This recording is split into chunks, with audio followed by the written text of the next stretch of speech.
Okay, I'm not really too sure if I need to say this, but in 1994 Disney released The Lion King. Perhaps you've heard of it. Of course, since The Lion King is frequently cited as one of Disney's best animated feature films, if not the best, a PlayStation video game was inevitable, no matter how belated. In 2000, Activision unveiled The Lion King: Simba's Mighty Adventure, produced by Paradox Development and Disney Interactive. So the question remains, is it as mighty as the franchise and the game's title suggests? Well, actually, no. Immediately as you start the game, you can tell this is not going to be the greatest experience. Case in point, while you may not lose any health as a result, it is a little discouraging that merely bumping into a wall invites this kind of response. Ouch. Okay, I get that they're going for realism, but it's a little odd that bumping into a wall elicits the same hurt reaction as getting trampled by stampeding wildebeest. Ouch! Ouch! Ouch! Some variation in the ouches would be nice. Ouch! It seems to change from level to level, but it would be better if it changed more regularly. It sounds like I'm being nitpicky, but it really does become aggravating when the slightest thing hurts you. Come on, you're a lion! A mighty lion! And the lion is mightier than the ladybird. Ouch! Well, one would hope. And what's more, controlling Simba is a little uneven. Often he can be a little slow to respond, and it's especially annoying when you have to execute a very precise jump. On several occasions, you'll probably find yourself jumping too far or not far enough. I honestly didn't expect a mighty lion to be so uncoordinated. Shortly after you start a new game, you'll notice that the majority of the voices are clearly not the same as in the film. You can pull yourself up by pressing the jump button. Thanks, Noah. That'll come in handy. Yeah, even the movie clips have been dubbed over, and their replacements are... Ah, my friend. Interesting. Pumbaa kind of sounds like Pumbaa, but a little, I don't know, drunk? You used to live here? And Scar somehow sounds even more evil. Use your pounce attack. Press the jump button, then press the roll button once you are in the air. Seriously, how do they not know he was evil in the first place? Everything about him screams, "I'm going to kill you." And what's with that weird dance of his? Is that supposed to be threatening? Killer moves. Speaking of which, attacks are a little strange. Your first form of attack is a rather weak roar with which you can kill enemies. No, really. Granted, the first batch of enemies you come across are mostly ladybirds and beetles, which is kind of underwhelming considering the fact that they stressed beforehand the mightiness of this adventure. Roaring at ladybirds wasn't quite what I had in mind.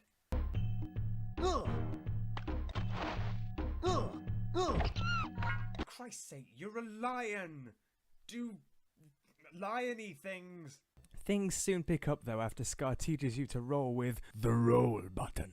Press the roll button. The roll button. Honestly though, while this is better than a roar, it's still a little disappointing. I mean, come on, you're a lion. Why are you rolling? Why can't you just claw your enemies to death? Anyway, the final attack is a pounce, which is the best of the bunch. Unfortunately, the pounce is really just an extension of the jump and acts more as a double jump than a form of attack. You can actually just kill enemies by jumping on them, sometimes accidentally if they appear out of nowhere. Sorry. For a lion, a mighty lion, you're really not very mighty at all. You're really quite pathetic. Later enemies like the lionesses are a bit more impressive, but again, the sounds used are minimal and questionable. When you pounce another lion, it makes this noise. And again, there's no variation. Every lion has that same exclamation, even Scar. Seriously, what kind of response is that? It sounds like the noise you'd make when you break a nail. Ah. Simba's voiceover doesn't exactly strike fear in your bones either. Step down, Scar. I mean, Matthew Broderick was an odd choice for the movie in the first place. When you think mighty, you think of, I don't know, Sylvester Stallone, Bruce Willis, the Hulk. You don't think Ferris Bueller. Oh, but this is worse. This is someone impersonating Ferris Bueller, which makes him sound even less mighty than that. Yeah, who's the king? Oh, and the bosses overall are pretty underwhelming. I mean, this boss fight with Scar, all you do is pounce him a few times before he jumps onto the ledge and starts running about a bit. Okay, so rocks are constantly falling, but you can just stand by this wall and do nothing until he jumps back down again. What's the point? Mufasa was so easily beaten. Like father, like son. Whoa, shit's going down. What do you say to that then, Simba? My father was a great king. Oh. Okay. Great, come back, mate. Yeah. And the music could not be more boring. Come on, guys, it's the boss level, and it's not just any boss, it's Scar, one of the greatest, most memorable Disney villains of all time. That's the best you can do?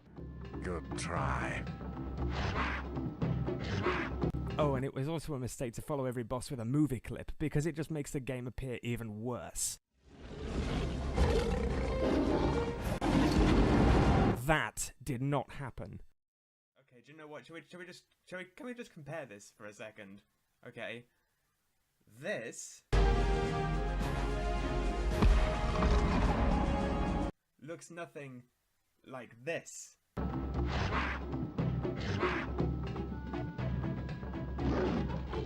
When I initially played this game, I was quite surprised because it's not only based on the first Lion King, but also its direct-to-video sequel, Simba's Pride. That was a good idea, I thought, although admittedly in the second half of the game, Simba barely seems to do anything besides look for Kiara. Seriously, every level from the second movie has the objective, find Kiara. And the best thing about it is, in the main game, you never see her. Never. You'll get to the end of a level and Simba will say something like, Kiara, where are you? Wasn't that the point of the level? To find Kiara? The chase levels in this game do not work. Compare this to Tarzan. Now, the chase levels in this are fantastic. Okay, so today kind of makes it look a bit old and clunky, but at least in that game you could feasibly run away from something. This game, on the other hand, holds a distinction for being the only game I know to feature a chase level in which the things chasing you actually move slower than you do. They're hardly stampeding, that's a waddle at best. As for the wildebeest stampede, this is better, but it still lacks the grandeur of the scene in the movie. I mean, look at this. To begin with, the soundtrack is so quiet and the wildebeest is so quiet, it hardly feels like a stampede. And you're bound to die at least a few times before finishing this level 100%. I mean, look at that.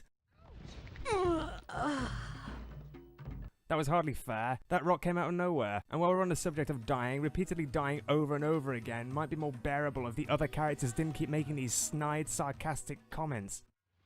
Excellent. Way to go, Simba. Oh, fuck off, you banana big bitch. Okay, so the main levels leave a lot to be desired, but there are also plenty of mini-games. Yay.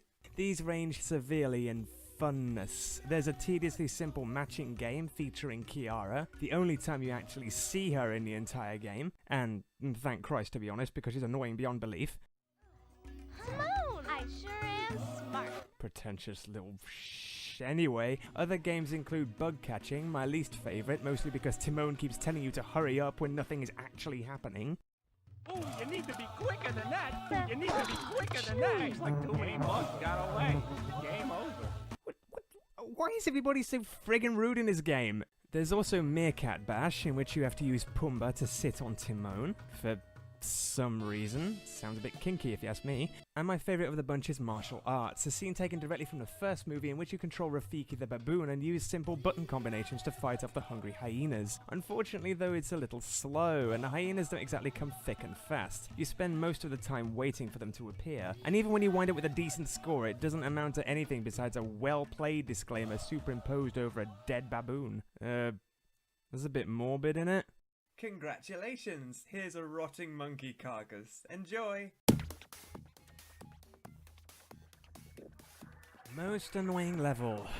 Fire. Okay, it was a toss-up between this level and Outland Attack, but while that level is challenging in hard mode, this level is irritating in every mode. Anyway, you constantly find yourself dying for most stupid reasons. Kiara has to be here somewhere. Honestly, mate, I really wouldn't count on that. I've had this game for 15 years and I still haven't found her here. Look, the rhino was just walking. He didn't even do anything. But of course, I touched it, which obviously means instant death.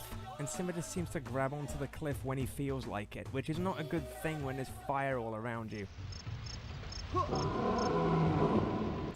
And even when you get to the end, as we've already established, Kiara isn't there. In fact, this ending looks a little bleak to me.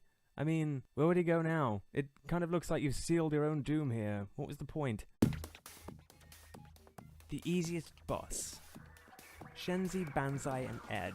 You know what? This boss is so simple I'm not sure it can even be called a level boss. This takes place at the end of the level Graveyard. You've fought your way past all the hyenas to find... more hyenas. Yeah. Bet you didn't see that one coming. Oh, but these aren't just any hyenas. Oh wait, yes they are. I'm aware they're supposed to be the three hyenas, Shenzi, Banzai, and Ed from the movie, but besides their life meter, there is absolutely nothing to distinguish them from the other countless hyenas you've already encountered. They're no tougher, they don't employ any sneak moves or anything, they're just hyenas. The life meter isn't even necessary, and the fact that you can dispose of them just like that begs the question, what's the danger here exactly? All the hyenas are dead now, why is Mufasa worried? Ironically, this boss is laughable. Get it? Because they're hyenas. Let's move on. The hardest boss, Zira. My destiny to defeat the Pride Landers. Zira, we don't have to fight. Oh, Simba, you and your witty comebacks. You're full of them, aren't you? Yes, this is technically the hardest boss, but that's not really something worth noting. The only thing that distinguishes this from the previous Scar battle is the fact that Zira takes a little longer to defeat.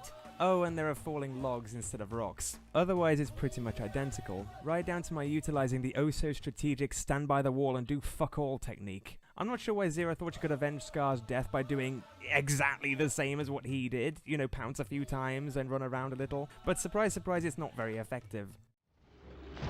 It's time Kiara sees you as the pitiful fool you are. Sounds like something's about to happen.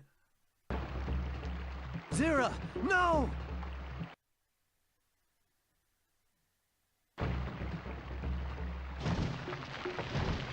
Oh, no, my mistake. Carry on. Honestly, it may as well be the exact same fight. Perhaps they made it a little longer to complete in the hope that some players may die of boredom before reaching the end. I really don't know.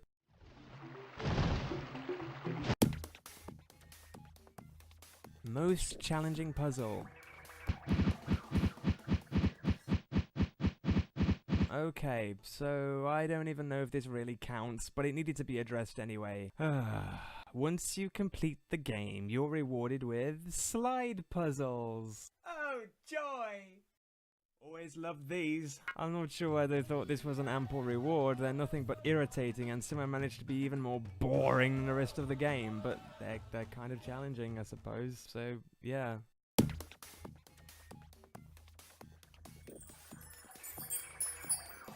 If this was just The Lion King 2, then I'd say it was acceptable, but this is based on The Lion King. Come on, you can do better than this. The collectibles are unimaginative. You spell out the name Simba in each level. Can't think where I've seen that before. Oh yeah, every other fucking Disney game in existence. The coins too are hardly innovative, but I do like that they will only let you pass the level if you manage to find a certain amount, an amount which changes depending on a difficulty setting. But that's pretty much where the innovation ends. The music is dreary, the voice acting is different, and the gameplay is very flawed. In the end, Simba bows out with a whimper rather than a roar. It's okay, but mighty it is not.